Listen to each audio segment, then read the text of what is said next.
If you're here, lying awake in the dead of night, restless and anxious, wondering why sleep feels so far away, welcome.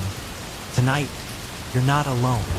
Let me tell you a series of stories unsettling, strange, and unforgettable to keep you company.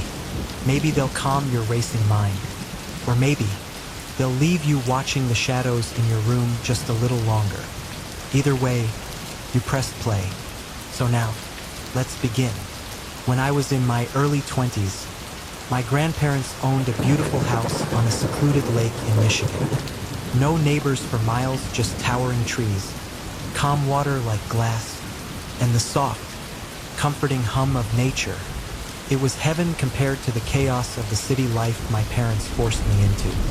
One of my favorite rituals during those visits was rowing a little boat out to the middle of the lake. I'd bring a book, some snacks, sometimes even sneak a few smokes my grandparents wouldn't have approved of. Out there, adrift in the gentle waves, the world melted away.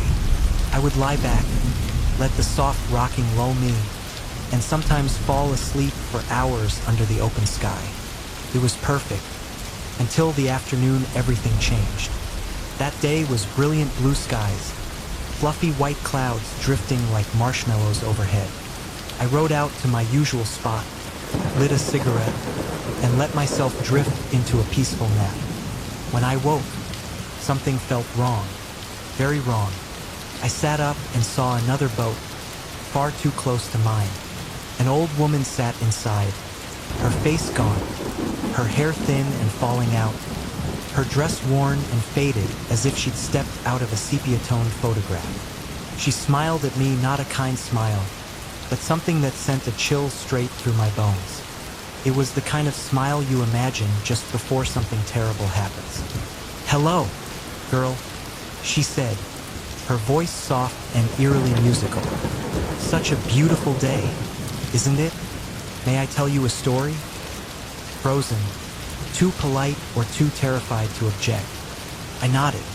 She leaned forward, her boat creaking, her smile stretching impossibly wider, and she spoke of horror, a story of stabbing and blood and madness. I didn't wait to hear the end. Every survival instinct I had screamed to get away. I seized the oars and rowed with everything I had, my whole body trembling. But that night, the fear didn't end. Later, as I worked alone in the industrial district late into the evening, someone knocked on the door. It was 9 at night. Nobody should have been there. Peering through the glass, I saw a girl about my age, dressed in dirty, childlike clothes, her hair tangled and wild. Her eyes were hollow, as if sleep had abandoned her long ago. She waved at me, awkwardly, beckoning. I drove home in a frenzy, convinced I had left her far behind. But when I got home and locked myself inside, the unease clung to me. I tried to shake it off, called a friend, debated going out for a drink to clear my head. But something tugged at my gut a warning. I decided to stay in. Minutes later, something drew me back outside. I found the back door of my car open even though I knew I had locked it. Worse, there were footprints circling the car. Not just my own, bigger ones, somehow clawed and uneven, as if they didn't belong to anything quite human. They led into the woods. I never saw who or what left them, but to this day, sometimes, late at night, I still hear it, that slow, deliberate crunch of footsteps in the snow. When I moved into an old apartment building later on, the nightmares followed. The building smelled of damp rot. The walls were thin, the floors uneven. The night creaked and sighed like something alive.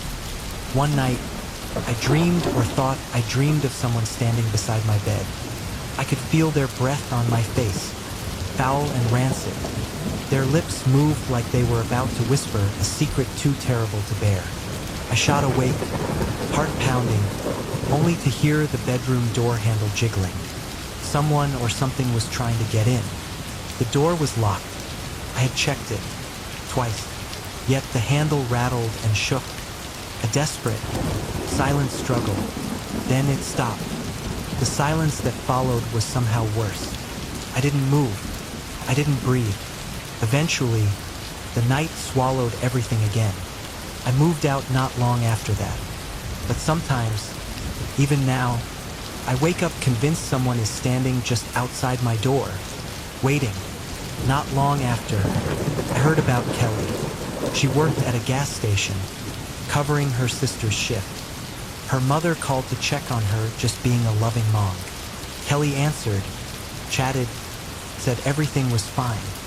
Moments later, Kelly called 911, screaming. A man had gotten out of a silver Ford and was heading for her. When police arrived, she was gone, vanished. The man suspected was never charged. There wasn't enough evidence. The phone calls, the ones Kelly had received before, stopped after that. Maybe it was coincidence.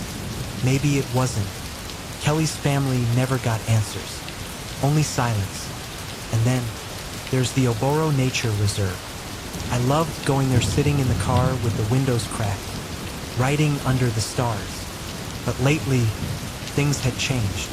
The deer weren't there anymore. Warnings appeared at the entrance. The deer are normal. Drive safely. Keep your doors locked. It didn't feel normal. One night, I watched Jojo, a buck, act strangely, violently, knocking another deer across the road. Later, I dreamt I was among the herd. We grazed peacefully until the sky turned wrong purple, thick, heavy with dread. From the forest, shapes emerged. Not deer, not anything natural. They dragged writhing forms into the clearing, ripped apart bodies, danced in blood. I woke trembling, swearing I'd never go back. But even now, those blank, gleaming eyes haunt me, watching, waiting. Finally, let me leave you with this. You've all heard the Wilhelm scream, that famous, silly yell you hear in every action movie. It isn't funny. I stumbled across an old tape once, a real tape, a man tied to a chair, screaming in agony, whipped, tormented. A faceless voice demanded more. That's not good enough. Wilhelm, make it unforgettable. He screamed again and again until they got the perfect sound. The one used over and over, hidden in plain sight. People laugh at it. They recognize it in movies, but they don't know. They don't know where it really came from. And maybe it's better that way, because once you hear the truth, you can't unhear it.